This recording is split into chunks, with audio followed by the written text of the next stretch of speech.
অনেক যোগ্য হয়ে ওঠে বৈদিক ক্রিয়াকর্মে, যার পরিণামে মহাপ্রভু বললেন সচ পূজ্য যথা অহম। সে সপচ হলেও সে যদি আমার নাম করে ভগবত ভজন করে তাহলে সে আমার মতো পূজনীয়। এটা মহাপ্রভু বললেন। আর ভগবত গীতায়ও ভগবান বলেছেন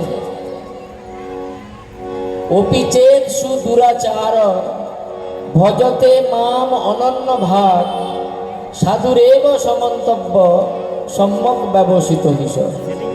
যদি অতি চেত দুরাচারী, যদি সে দুরাচার হয়, পাপিষ্ঠ হয়, অপরাধী হয়, এরপরেও যদি সে সব কিছু পরিত্যাগ পূর্বক ভগবানের দিব্য নামের আশ্রয় করে, ভগবানের সেবার আশ্রয় করে, সর্বোপরি ভগবত ভক্তের আশ্রয় গ্রহণ করে, যেমনটি আপনারা অনেকে করলেন, পরম পূজ্য শ্রী শ্রীমদ গৌরাঙ্গ প্রেম স্বামী মহারাজকে আশ্রয় করলেন। বলুন হ্যাঁ কিনা? এরকম আশ্রয় করে যদি ভজন করে, আশ্রয় করিয়া ভজে তারে কৃষ্ণ নাহি তেজে, আর সব মরে অকারণ। তো ভগবান বলছে